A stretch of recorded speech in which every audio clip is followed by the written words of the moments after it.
Salut à tous, c'est Otakult, on se retrouve pour le Jump de la semaine, un numéro marqué par les 23 ans de One Piece, mais surtout par la fin de Haikyuu. Mis à part ça, je vous invite comme toujours à aller checker ma vidéo Jump pour les nuls si ce n'est déjà fait, afin de mieux comprendre le fonctionnement du magazine.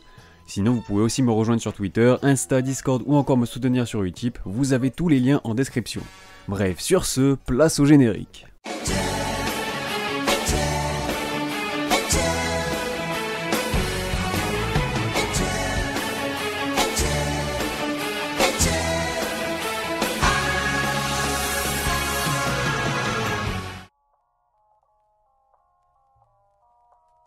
Tout d'abord, commençons comme d'habitude par la partie hors classement. Le Lead Color revient comme prévu au monument One Piece qui fête sa 23e année de publication cette semaine. Pour célébrer cet événement, Eiichiro Oda nous a régalé avec une sublime double page couleur. Les autres pages couleurs sont réservées au dernier chapitre de Haikyuu qui tire sa révérence après 402 chapitres, autrement dit 8 années de publication. Son 45e tome sera donc le dernier, encore un grand qui nous quitte en l'espace de quelques mois, c'est vraiment triste. Mashle profite quant à lui de sa 7ème page couleur de l'année et c'est clairement la nouveauté la plus en forme de 2020. Le one-shot Gin Hiro no Seven signé Badahiro Miura y a également droit, à voir si ça débouchera sur une éventuelle future sérialisation dans le magazine. A noter la présence d'un chapitre spécial de la cultissime comédie Koshikame qui reste encore aujourd'hui le manga le plus long de l'histoire avec 200 volumes. Du côté des nouveautés, on retrouve Ayakashi Triangle, Magu-chan God of Destruction, Hardboiled Cop and Dolphin et Mien Roboko qui rejoindront le classement d'ici respectivement 2, 3, 4 et 5 numéros. Mis à part ça, je n'ai pas d'absence spécifique à mentionner si ce n'est Hunter x Hunter qui ne donne plus de nouvelles depuis novembre 2018, soit depuis 1 an et 8 mois. On passe maintenant au classement qui est composé de 14 mangas, soit 2 de plus que la semaine passée. Et le moins que l'on puisse dire, c'est que la situation de bonne collection continue de devenir de plus en plus inquiétante, puisqu'il enchaîne un 3ème trio de fins consécutifs cette semaine. Les ventes de son premier tome seront bien sûr plus déterminantes que ses classements dans le Jump, mais ça reste alarmant.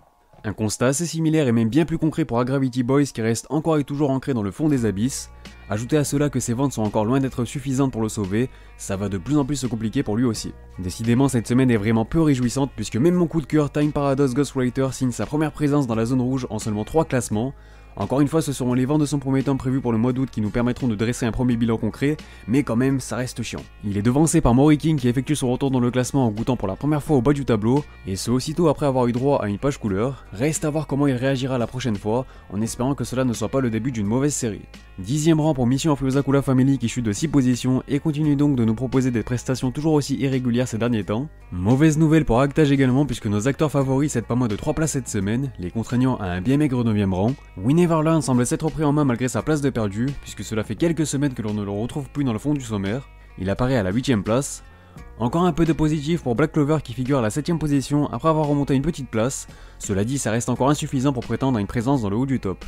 Toujours aussi imprévisible, la comédie Mitama Security Spirit Busters bondit à la 6ème place après cette superbe remontée de 6 étages. De son côté, Hudden Unluck enchaîne les belles prestations en se maintenant dans le top 5 pour la 2ème fois consécutive, et c'est même la 3ème fois sur les 5 dernières semaines, autant dire qu'il se trouve dans sa meilleure forme. De quoi inspirer l'inclassable Chainsaw Man qui certes glisse du podium, mais s'accroche tout de même à une très bonne 4ème position. Jujutsu Kaisen délaisse quant à lui son trône mais se console avec une jolie médaille de bronze, lui permettant de signer son 3ème podium de l'année. Encore une fois je me répète, mais plus rien n'arrête My Hero Academia qui enchaîne de son côté un 6ème top 3 consécutif, dont 5 top 2 et un top 1. Le manga de Kohei Horikoshi n'avait plus affiché une telle forme depuis mi-2017. Et enfin c'est donc Dr Stone qui s'empare du trône pour la 5ème fois de l'année, lui qui avait profité d'une page couleur la semaine passée. On enchaîne avec les informations concernant le Jump numéro 35, et je précise tout d'abord qu'il sortira le 27 juillet au Japon, le 26 en vidéo. Il n'y aura donc pas de Jump la semaine prochaine. Et c'est donc My Hero Academia qui bénéficiera du Lead Color afin de fêter sa 6ème année de publication dans le magazine, l'occasion de lancer aussi son 6ème sondage de popularité au passage.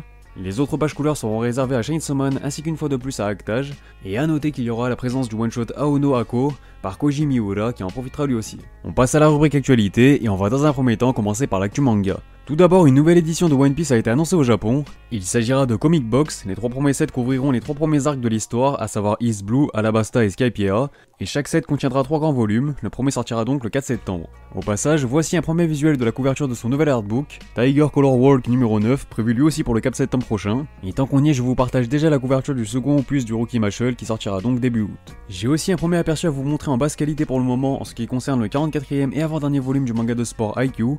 Son dernier tome est quant à lui prévu pour le 4 novembre prochain, sans oublier que la couverture de son 12ème roman s'est elle aussi dévoilée. En ce qui concerne le Jump Giga prévu pour cet été, des Shikishi aux couleurs de Haikyuu, Demon Slayer, Yuna de la Yuragi et The Promised Neverland seront offerts à 2000 personnes. De son côté, Chainsaw Man a atteint un total de 2 500 000 copies en circulation en 7 tomes, tandis que Jujutsu Kaisen a quant à lui atteint les 6 500 000 unités, avec ses 11 volumes, en incluant également le volume de son prologue. Mis à part ça, de nouvelles réimpressions ont encore été annoncées, notamment pour les 2 premiers volumes de Undead Unluck, qui en profiteront le 18 août prochain, tout comme les 2 premiers tomes de Gravity Boys, ce qui laisse penser qu'ils devraient bénéficier d'un peu plus de patience de la part des éditeurs. Au niveau de l'actu anime, je n'ai pas grand chose à vous partager si ce n'est l'annonce du 23e opening de One Piece. Celui-ci s'intitule Dreamin' On et sera interprété par Da Ice. Il est attendu pour le 935e épisode de la série qui sera diffusé le 2 août prochain. On termine par l'actu goodies avec une sublime statue de Bleach mettant en lumière le combat opposant Ichigo à Okiura. Elle est signée Figurama Collectors et les précommandes ouvriront le 25 juillet prochain. Pour conclure cette vidéo, je vous propose comme toujours le top Oricon avec les ventes de la semaine du 6 au 12 juillet 2020.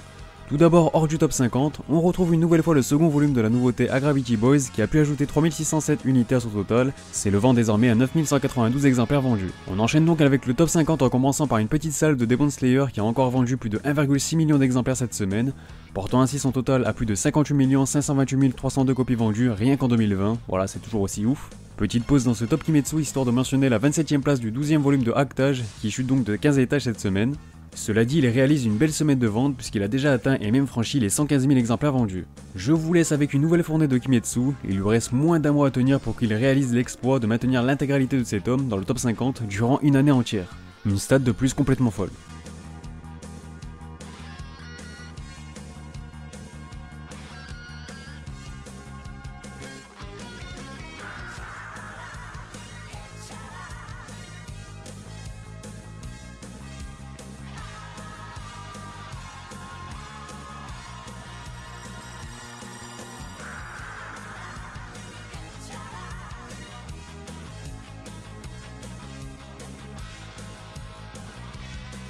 Petite précision pour le 20e volume de Demon Slayer, étant donné que son édition limitée est enfin sortie du top 50, cela veut dire que les ventes totales du tome ne seront plus mises à jour avec précision, sauf s'il réapparaît dans le top dans les prochaines semaines.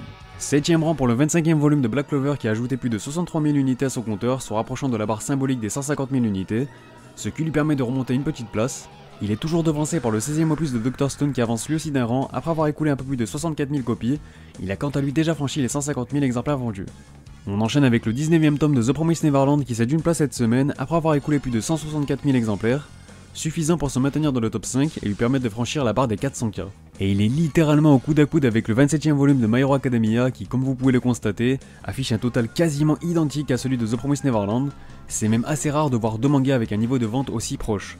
Et enfin, vous l'avez déjà compris, c'est bien sûr Demon Slayer qui privatise les premières places du top, bien que l'édition limitée de son 21e opus recule d'un rang.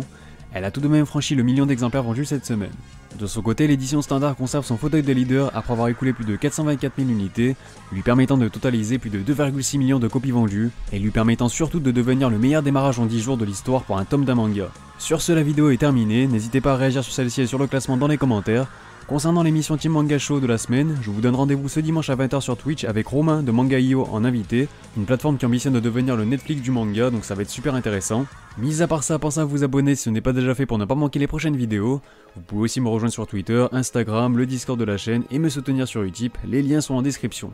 Quant à moi, je vous dis à bientôt pour de prochaines vidéos, portez-vous bien et sur ce, on se reverra.「